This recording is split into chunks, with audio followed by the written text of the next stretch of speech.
welcome to this session, which is all about supercharging businesses in the north. My name is Lisa Morton. I launched a PR company here called Roland Dransfield PR 29 years ago in Manchester, and that was doing communications before there was even the internet. So we've just been laughing backstage like how we were faxing all kinds of stuff all around the world, making mistakes and typos all over the place. It was difficult to communicate then, I would say 30 years ago, but the thing that was great in this city, and we'll talk about that more today, is collaboration. So it was able to build amazing relationships, and it's just as great now as a place to do business. I've got to mention this, I'm also a board member of the MPA, which is the Manchester Publicity Association. There's an institution that's been in the city for over 100 years.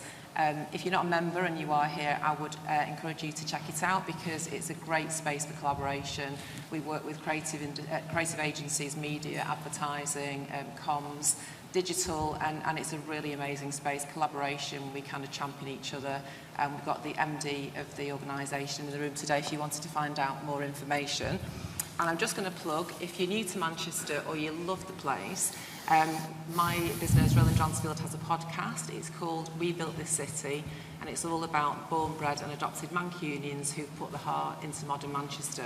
And so it's a great place to start if you want to really understand what the DNA of this place is all about.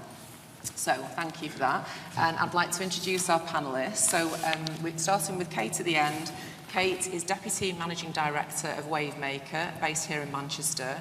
And Kate leads the Planning and Client Services team and is hugely passionate about talent and retaining talent in the north. Then we've got Cam Swain, who's Managing Director of Active International. And Cameron became MD of Active International Australia in 2015, moved to the UK in 2021, and in 2025 became UK CEO. The company's been recognised on the UK's Best Places for Women list for the past 3 years and certified as a great place to work since 2020. And Active International launched its Manchester office earlier this year.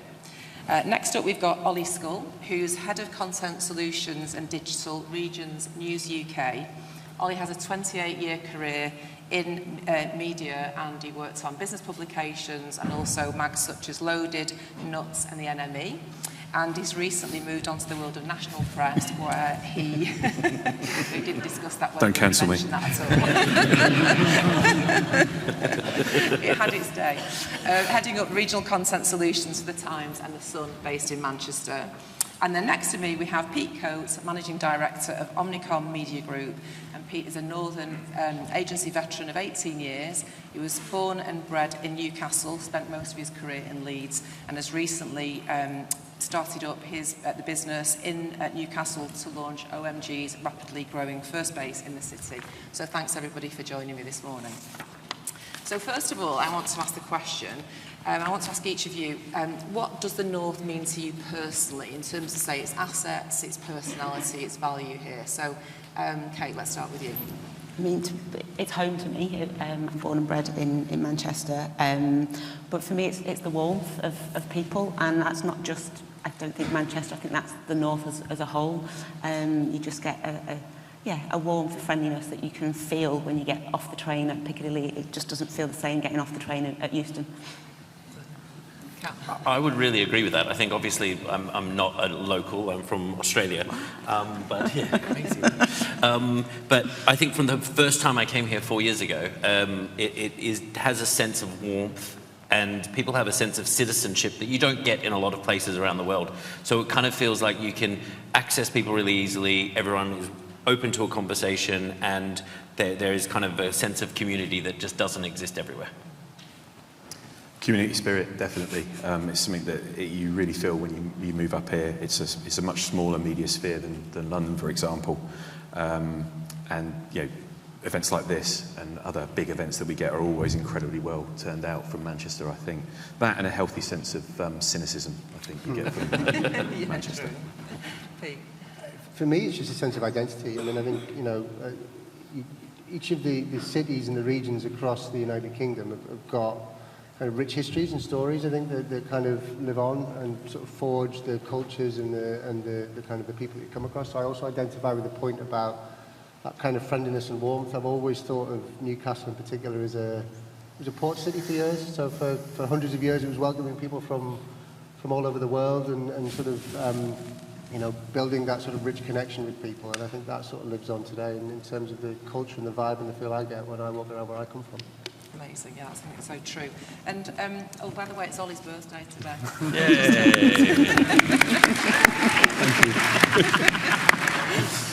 That's the northern welcome. It's my favourite thing to do on a birthday. Go on an industry panel. It's not actually his birthday. He totally made that up. I've just seen it around before. So let's just come on to, like, you know, why build a business or a career here. So Pete and Cam, you've both chosen to open offices in the north. So I'm interested in the drivers behind your decisions to start off with. I mean, Pete, you talked about being a destination employer. So just talk about why Newcastle for you. I mean, it's important to understand that I didn't make that decision. I'm here because that decision was made. And you know, one of the reasons why I was really excited to take the job is because the opportunity in Newcastle was realised by, you know, a leadership team in the UK sort of branch of a global agency that had done a sort of a recce on potential cities that they could site a new location, and they'd seen the opportunity in Newcastle for themselves. So that gave me the confidence that they were behind it and they backed it and they saw it. But I guess what it came down to when that decision was made is, what do we do? Do we open an office where everybody is or where everybody isn't? And I think the decision was, let's go where everybody isn't, because we see sort of unique talent opportunities, unique new business opportunities there, and that's why we wanted to take advantage of that. Brilliant. And then Cam. And I think for us it's the exact opposite, which we laughed about, that we wanted to open an office where everyone is. And I think as far as the drivers behind it, I think there's the romantic story or there's the real story, and I think they both exist and are both true. But if you cut out all the romance, it's shareholder value and profitability for a business and finding growth, which is difficult in a market that we kind of currently find ourselves in. But if you take it back to kind of where it all began, it was probably what I was talking about 4 years ago when I first came here on my first trip. I got to the end of that first day, and it was one of Kate's colleagues, a whole bunch of them, I think you were actually there. We were having dinner and I was sitting next to one of her colleagues and we were talking about the kind of essence and how I'd found the day of meeting different media owners, different agencies. And I was like, it's amazing, like there is a completely different vibe and we're not that far away from kind of central London. And so from that moment, I kind of got an education on the difference between kind of how people think, feel and behave up north versus maybe the kind of hustle bustle of London. And so that was what then led us to go kind of look at the data and understand, actually there's a huge growth opportunity in this market and people want people invested in them, so why aren't we investing in this area? And that's why we kind of got to step one, was change our team's behaviours and get them up here more frequently, more visible, and making sure everyone knew when they were going to be here. And that was kind of step one. And as we saw that create a real great return and a better sense of kind of partnership with our partners here, we went, it's now time to kind of invest in an office here because we're seeing the fruits of that already. And you wrote an article for The Drum, which which you stated that even though you've got very different sporting preferences to Gary Neville, yeah, you believe in his view of the potential of the city. So was it also, you know, where the city and the city region is in terms of development and lifestyle and culture? It definitely was. I mean, it's hard to say, you know, we all kind of have to balance the brain and heart decisions in business, and they've got to kind of work together. So some of it was gut feel, that we just knew that we would have a better relationship with our partners and clients here if we were here, and we could be visible and we could be available. But it also, when you look at the data, there is so much data to support that this is an area, and I'm maybe speaking specifically around kind of Manchester here, because that's a lot of what we looked at. There's a lot of data to support that the economic growth here is strong. There is talent is here, and there's jobs available for talent that are leaving education facilities, universities or other tertiary education facilities. And so seeing the data support that there is 8% growth in the most recent 10 years on being able to hold on to university talent because there's jobs here, that means that there's a city that's thriving. Look at the buildings, everything, it changes every time I'm here. And I think for us, there was a lot of data that went into it, but also it was a real strong gut feel that this is somewhere we needed to be. Excellent. And then Kate, you spent some time in London as part of your career. How did it feel when you made the move back up north? oh, it just was nice to be home. I was in London for 3 years, and I wasn't one of those people who, when I first started in media, there was a definite vibe of need to go and do the London thing, and if I'd been in London for a few years, I'll have a better career when I come back. And that's not why I went at all, and thankfully I don't think that's a thing anymore. I enjoyed it. I worked for MPG, now Havas, met some smart people, still a great industry to work in. I say nothing bad about it. I loved those 3 years, but for me personally, I'm born and bred in Manchester. I enjoy living and working here, and it's that kind of sense of community that we talked about, and also the kind of, it was you that said it, can access to people, whether that's people in my own business, people in partners and clients. It's just that people are more accessible to have conversations, face-to-face meetings, and that's super important to me. We said before, the North is not just Manchester, though, is it? So I know that that's something that you feel very strongly about, Pete. It's not. I think, if I'm honest, I think I try to unpack what we mean when we talk about the North professionally and within our industry, because while I personally feel a strong sense of identity as a Northerner, I think professionally, I don't really look at everything along lines of North and South. I think, we don't have a monopoly on being collaborative or kind of working together. I think every sort of city in every region around the country has got something sort of different to offer. And I think, London's ultimately the anomaly, and that's not a criticism. London is a capital city, it's a global megacity. Everything's going on within a very, very short space of time, sort of very small geographical area. So I tend to look at things along the lines of kind of London and out of London, because I feel like kind of from an infrastructure perspective or from a kind of a ways of working perspective, there's a lot more in common between cities like Edinburgh, Newcastle, Leeds, Manchester, and also places like Birmingham, Bristol, and other areas like that. So I don't know that it's so easy to define it along the lines of North and South, kind of in terms of how we structure ourselves as businesses. Well, we've also talked about the whole North-South debate, haven't we? And is it, obviously Tom presented some stats before which were really interesting, some interesting points there, but is it a real issue, or are we just being like chippy Northerners? So I don't know. So a Southerner in a room full of Northerners with a chance to say that everyone's got a chip on. No. It's not like that. It's a fantastic place to work. There's a real communal spirit.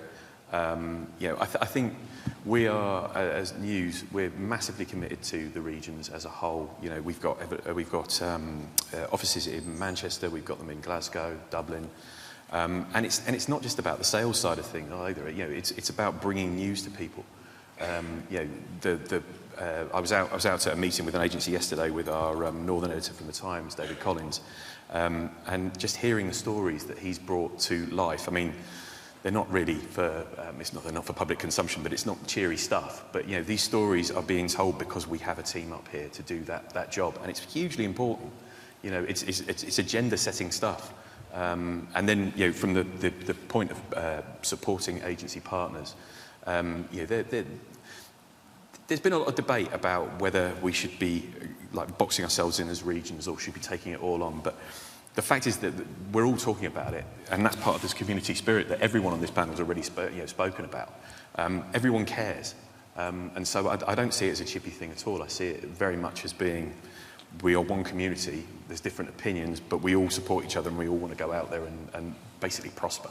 And however we can support that as a media owner, we want to do that. Yeah, and I think... Cam, you banned the word regional. Yeah, slightly sensationalised, but yeah, because for me, I think, and the team agreed, geography is somewhat irrelevant. We're talking about commercial businesses attracting talent where the talent is and putting their efforts where revenue is and where they can do good work that they feel really good about. So it actually doesn't matter. I do believe that geography is irrelevant, and so for me it's just a bit like, why is everyone talking about it here and here, or regions versus London, or north and south? It was like, it doesn't matter, let's just make a really objective decision. I know it's a bit different for me because I can make an objective decision. I'm not from Manchester, I'm not from Leeds, I'm not from Newcastle, I'm not from London, but it is really about making an objective business decision about where is the talent, and how do you make sure you've got a really clear kind of plan for diversity of talent, and how are you going to go after kind of revenue and find work that's meaningful, impactful, and that's, unfortunately, it's a bit callous, but make shareholders money. But you've also made the point that that kind of narrative doesn't exist in Australia at all. It really doesn't. So you've got, it's a very different market, right? I mean, we joked about this, but you know, two of the capital cities are 5 hours flight away from each other. But you know, if you looked at an ideal team, like an agency team in Australia, you could argue that having someone from Brisbane, someone from Melbourne, someone from Sydney, someone from Adelaide, and someone from Perth is going to be a much better, much more effective kind of audience tool than it would be if you just had a whole bunch of a team sitting in Sydney that don't understand the community, the ethos of those other cities and those other states. So we don't have the same. There is a lot of differences between the cities, and you can say, you know, Sydney has the beach. I love the beach, and I'm from Sydney, but Sydney has the beach. It doesn't have the same type of cultural vibe as Melbourne. You know, Brisbane is like a gateway to all the beautiful parts that everyone sees on postcards in Australia.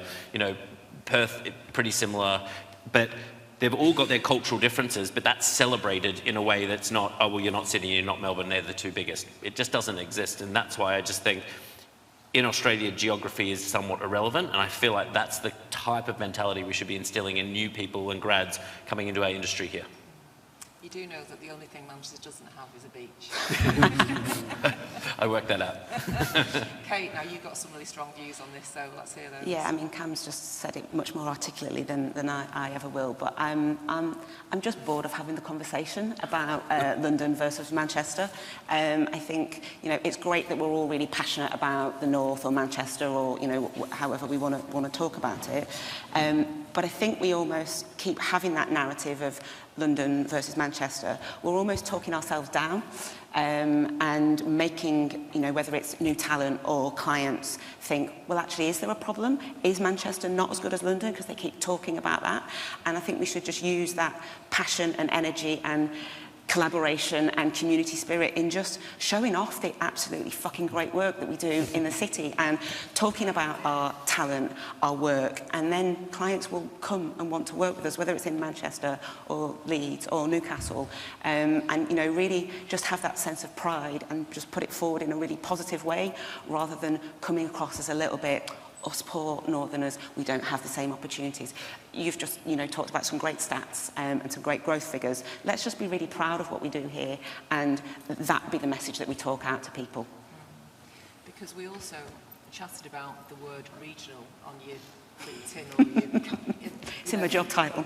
Don't hold it against me. It is, yeah, you're more than that. But what we said, it can be reductionist, can't it? Both in terms if you want to then potentially go and work somewhere else, another country, or go to London, the fact that you kind of pigeonholed, oh, you're regional. Yeah, I think historically that, you know, the word regional, people would have assumed that I booked campaigns for my small regional clients in the area with which I work. And, you know, I work as part of WPP, and we, very similar to what Cam's just said, we now look at teams for the best people, and we work across the agency. If we're working on a pitch, who are the best people? Some of them might be in London, some of them might be in Manchester. Hey, some of them might work at Essence Mediacom, and we'll all, you know, work together and put the best team forward. It doesn't matter about geography. That's, you know, the luxury of working for a big network agency. You know, not all agencies have that ability, but that is now how we work, and that's very different to how it was pre-COVID. We were very much London and Manchester, and now we talk about being a UK business. I'm hoping that the changes that happen in WPP Media mean that regional's ditched from my title as well. And we've chatted, Pete, also about the fact that playing out that narrative and even just talking about this on a regular basis within our teams can have a really negative effect and maybe have some of our best talent thinking, well, I do need to go to London to advance my career.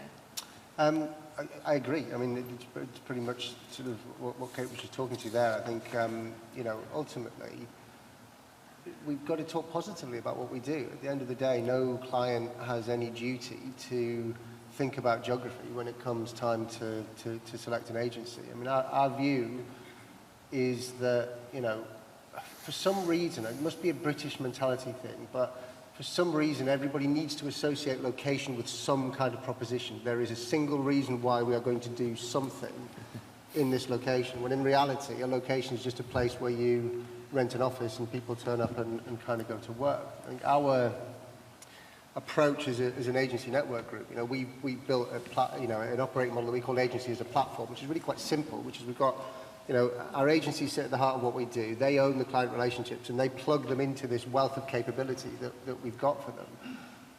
We've chosen to see location as a value add, right? Rather than saying this location is going to do this one thing for us or for our clients, where the location adds value, we will use it. If it's closer to a client's HQ, brilliant, that adds value. If it gives access to talent that are more representative of the audience that they serve, brilliant, it adds value. If it gives us access to talent that we can't find or we're finding it challenging to find in another part of the country, so we can stand up a team faster, it adds value. So you just use it in whatever way brings the best value for clients, which, in my view, is the basis of running an agency business.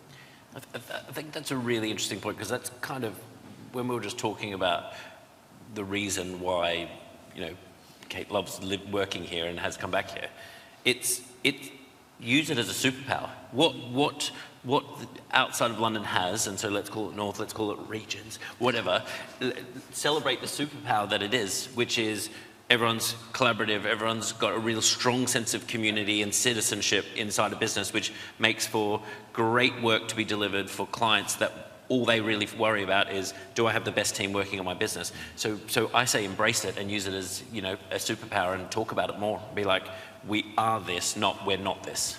Yeah, I agree with that. I want to talk about people and talent. I've had some interesting conversations. I mean, a lot of Gen Z have had an absolute bashing over the last few years, and unfairly, absolutely. We know that, the retention levels for students in Manchester, Greater Manchester and the North are better than ever. I do think there's a lot of more work we need to do about helping some of those people who haven't gone on to that level of education to get into our industry, because there's some amazing young people who just don't even understand the opportunities we have. But I was really inspired, and I felt this in our team as well, a couple of your stories about young people who are literally super boosting your businesses because of their energy and enthusiasm. And Ollie, I'll come to you first of all, because you told me about, I think she's in the audience, Amelia, who says very good things about you. She's the best grad in Manchester. So there you go. No, she's been brilliant. And we took a decision as a business a little while ago that chasing our tails round when somebody from another media owner pinches one of your team, which is always infuriating, but it's absolutely inevitable, especially in a community the size of this, people just move around, that actually bringing some fresh blood in was probably going to be the best way to go about it.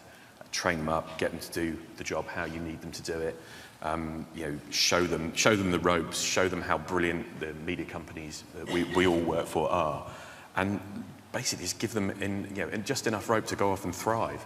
It's so important, and she's been a real breath of fresh air for us, as was our other grad. You walk in and they just have a totally different attitude to how sort of 27 years of working in media will make you be in certain regards. It's a breath of fresh air. It's vitally important to bring through new talent.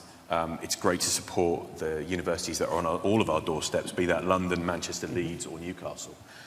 It's just key, and long may that continue. Kate, I know that you're hugely passionate about talent, retaining talent, growing talent. I think the way to retain talent in Manchester is the same as everywhere else. It's about making sure there's opportunities for people to have a career and develop and progress. And you're right, Gen Z have had a bit of a bashing, but they want more out of their careers than we ever did. They expect more, and hats off to them. I applaud that. I wish I was been more like that when I was their age.